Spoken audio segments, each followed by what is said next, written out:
G'day ladies and gentlemen, and welcome back to another Bitcoin update. Guys, I'll be giving you all the short-term clarity I can on Bitcoin today because it's a little bit skeptical right now in the short term. It's a little bit in the gray area, unfortunately. There's not really a definitive short-term move. We are in a descending channel formation, which gives us a bullish medium-term frame. But overall, descending channel formations are quite tricky for short-term traders because it's very unlikely that you're ever really going to know whether we're going to see one more swing to the downside of a channel before a breakout or whether we're going to see a breakout right now. But luckily, we do have a little triangular formation forming within the channel formation that does give us a little bit of clarity on when that breakout will occur, and that's just in under 3 days. So in under 3 days, we'll be seeing a short-term move, whether it be upwards to 32K or the beginning of that move, whether it be upwards to 32K or downwards to 28K for one more retest before a move to the upside. Overall, I am medium-term bullish. I have many reasons for that.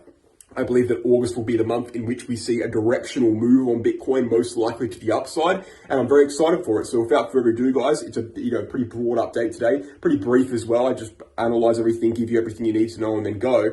Without further ado, let's get right into it.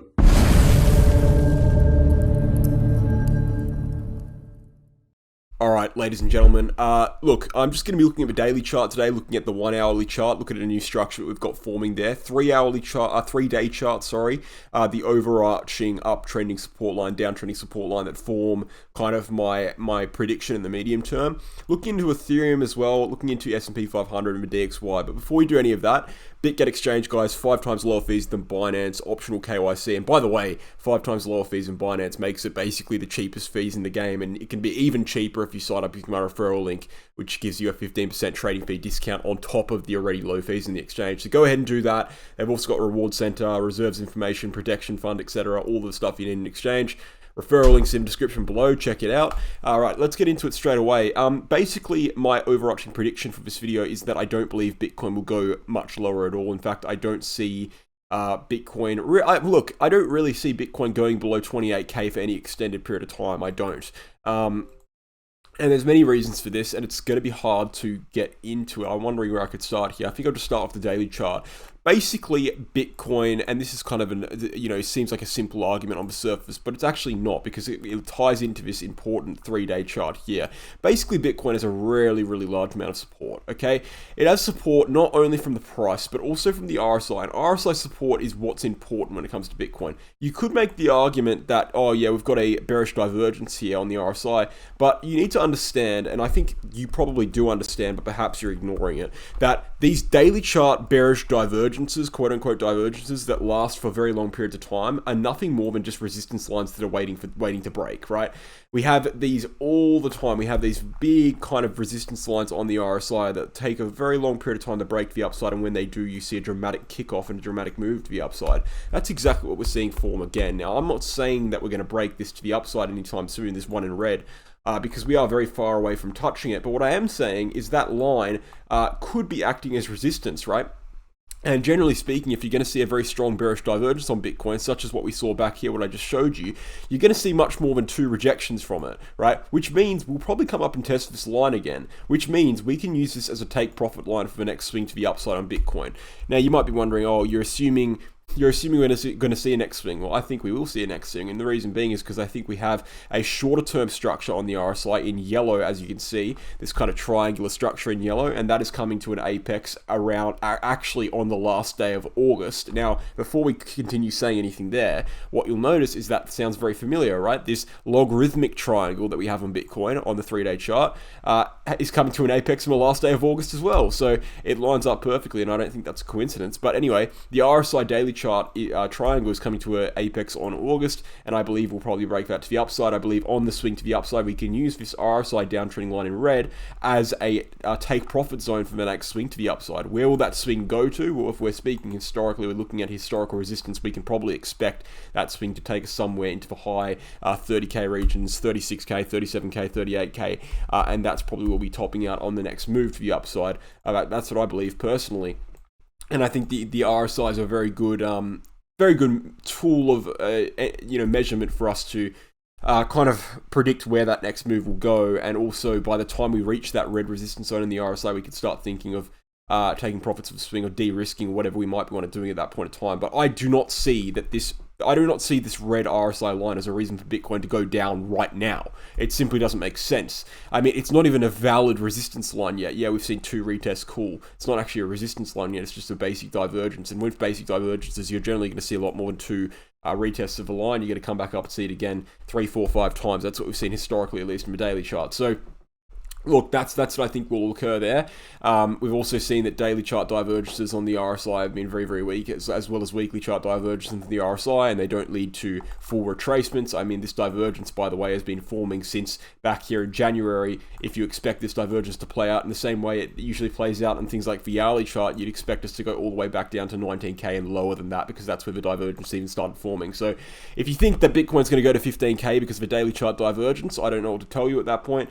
What I will say is that it's a very important line that we can use for profit taking in the future. I'm not going to say it's bullish because it's not, but it certainly gives us a bit of I guess you could say context for the moves, and a bit of extra places to take profit, etc.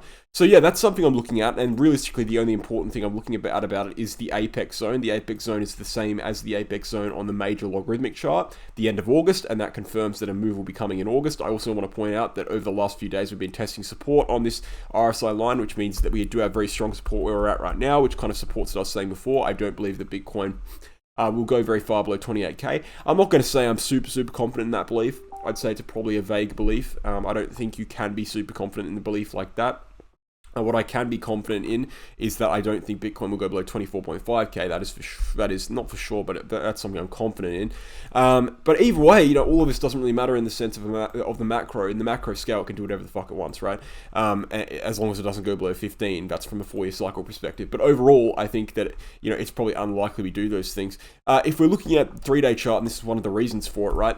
We've got a very, very major uptrending support line in the RSI, on the RSI as well, actually, but on the regular chart is what I'm looking at really. This solid yellow line uptrending that has been forming since the lows. We've retested on a few occasions here, 4 occasions or 3 occasions we're coming down for a 4th retest, is sitting at around 28K right now. And that means that it's very unlikely we drop below 28K. And if we do drop below 28K, it's very likely we see a major move to the downside. We've got major support on that, 200 SMA, 50 SMA, we've seen a golden cross. We've got things like bull market support band in that same region. In fact, let's bring them up. Bull market support bands in that same region. If we flipped over to the weekly chart, we could see Gaussian channels in the same region. We could see things like 200-week SMA in the same region. Point is, this uptrending yellow line is supported by many other major supports. So it's not something small, it's not something we can just disregard or throw out the window. It's actually very, very major. In fact, if we drop below that, that's when you can start giving some actual bearish predictions on Bitcoin. Right now, Bitcoin's in a very, very strong upwards trend, and this yellow line represents that. Now, this line will break eventually. This yellow line will break eventually, but it could take a long period of time. For example, in history, if you're looking at these yellow solid lines, I've drawn them up. They're kind of similar to the one we have right now. They do break, and they have to break because they're logarithmic chart linear lines. So of course they have to break because they'll just go upwards forever. But in the past, they've taken years to break. I'm not saying it's going to take years to break at all, but I am saying it will break eventually. But I think breaking this soon is unlikely. I think that we will probably be maybe retesting it once more before a break to the upside of the formation, and potentially break it later on, see a correction from there, and then continue upwards. That's something I would see as more likely to happen. I think that it's very, very difficult to be bearish when Bitcoin is such major support. That's my fundamental view. You can't be bearish when Bitcoin is major support in the same way that you can't be bullish when Bitcoin is major resistance. Bitcoin doesn't really have major resistance right now. The only resistance it has is a horizontal resistance at 32K. Which is major, I will say, and then it's also got this resistance line. Yeah, it's major, but if you're looking at support, we've got the same level of horizontal support and the same level of diagonal support, as well as all the support coming from moving averages and the volume profile. So we simply have more support than we do resistance. And if you want to really break down technical analysis to a very, very fundamental level, I mean, you can really look at it like that. How much support do we have? How much resistance do we have? And that's really a pretty simple way of looking at TA. Look, in terms of short-term structures, in terms of when we will see this move, it is possible that we see something happen relatively soon. I mean, if you're looking in the pink here, and these pink lines that I've got on the screen here, we've got an overall descending channel formation in pink. with two kind of semi-parallel lines moving downwards. Bitcoin's in a downwards trend because of that, but it's honestly not a bad downwards trend. It's a relatively bullish downwards trend. We've got this yellow line here on the screen that we keep rejecting from, but overall we've got an uptrending support line as well, forming this kind of triangular formation, symmetrical triangle formation. Now, this symmetrical triangle formation is not bullish or bearish because we've actually moved sideways into it on the short term, so we can't really say anything about it, unfortunately. But it will be coming to an apex on the 7th in 3 days, 2 days actually. So if we break up, from this formation, this triangle formation, we'll actually be seeing a larger breakout. We'll be seeing a breakout of this entire descending channel formation, and because of that, we're likely to swing upwards for a retest of 32k, and that is where I think we'll probably see the kickoff to the bullish August if we do get that upwards break. And if we break downwards from this formation, we're cool. We're in the territory of more consolidation. If we break downwards, we're probably going to be swinging down to this 28.6k region again, potentially go down for a wick even lower to 28k. And if you remember, 28k is the bottom of this formation here, but this kind of retest line here. So that's equally as likely, and that's equally as likely not only from my perspective, but from a symmetrical triangle perspective as well. So, we could very well, I know people don't like to hear this because it sounds ridiculous to say, but it's simply what it is right now. I'm not going to lie to you. We very well could go up. We very well could go down. That's for short term. Could go up, could go down. If we go down, we're retesting 28. If we go up, we're retesting 32. And that's pretty much all I can say about the short term right now. In terms of, do I think it's more likely or not we go up or down? I personally don't even know, to be honest with you. I'm not going to lie to you, but I do think it's, very, very likely we do either. I think that if we do go down, we would tick more boxes in the sense that we have support to the downside that is untested. For example, if we do go down to 28, it would kind of make sense because we'd be retesting this line here on the RSI before an impulse. We'd be retesting things like this major 28k zone before the impulse. We'd be retesting things like this major yellow support before the impulse. That's generally what you see before you go upwards. We'd also be retesting a major Ethereum line before the impulse. So yeah, I guess you could say perhaps I think that a retest of 28k, something like that, it would be more likely before we break upwards. It wouldn't be, a bad thing at all. In fact, it's just very, very difficult to say because even the even the medium-term structure we're in here, which is a descending channel formation. This is not a formation in which you can say, oh, it's going to break to the upside right now. It's a formation in which you can say it's going to break to the upside eventually, but it's a downwards trend, so it could take a few downside, swings. That's what the formation is. So if you're looking for certainty on short term, you're lying to yourself and you're looking in the wrong place. I can't give you certainty on short term right now. Sometimes I can. Right now, it's simply not the case we're in right now. We're in a downwards trend on the short term, medium term. So, we're in a downwards trend at a bullish structure. What does that mean? It means we could go downwards further, but overall we're going to break to the upside, which means I can't give you short-term clarity. I can give you medium-term clarity. The medium-term clarity is Bitcoin's bullish. It's going to break to the upside. But short-term, in terms of next few days, it's very, very difficult to say. And that's just the reality. So if you're unhappy with that, I don't know what to tell you. Look, S&P 500 is a really good thing to look at right now because it kind of shows us how relevant it is. S&P 500 moved upwards so rapidly in this period of time. Bitcoin was in stagnation, right? S&P started moving up basically started moving up properly in April. And in April, by the time we were in April, Bitcoin had already stagnated. So the entire move for the S&P meant nothing for Bitcoin, essentially, or meant very little for Bitcoin. And the start of the move downwards for the S&P, a 3% correction, which is actually quite major for the S&P, after a very big structure to the upside and a break of an ascending wedge formation, has meant nothing for Bitcoin as well, because this entire time Bitcoin's been moving sideways. DXY is the exact same story. DXY is usually reverse correlated to Bitcoin. You generally see this thing go down and Bitcoin go up. You generally see this thing go up and Bitcoin go down. Well, this thing's been rallying for, weeks on end now, and that whole time Bitcoin's been moving sideways. So these charts really don't matter for Bitcoin anymore. At this point in time, they, in the future they could matter again, but as of right now, they're completely irrelevant, and we don't even really need to look at them too much. I suppose we can just keep an eye on the correlations, wait for them, the correlations to come back, but right now, it is worth noting, traditional market charts and Bitcoin are pretty much separate at this point. And that's good, by the way, because that's what you want to see, but it is just worth noting, because I know a lot of people are still looking at these charts. Like, I see analysts, I see YouTubers and stuff like that just ignoring the fact that the correlation doesn't exist and still looking at the chart and saying that, oh, S&P's bearish, therefore Bitcoin's going to go down. No, the correlation doesn't exist right now. You can't just look at the charts blindly. You have to look at the correlations between them. They're not the same chart. You have to remember that. They're not the same thing. They're only connected when they're connected. Right now, they're not connected, so it's irrelevant. But yeah, that's basically it, guys.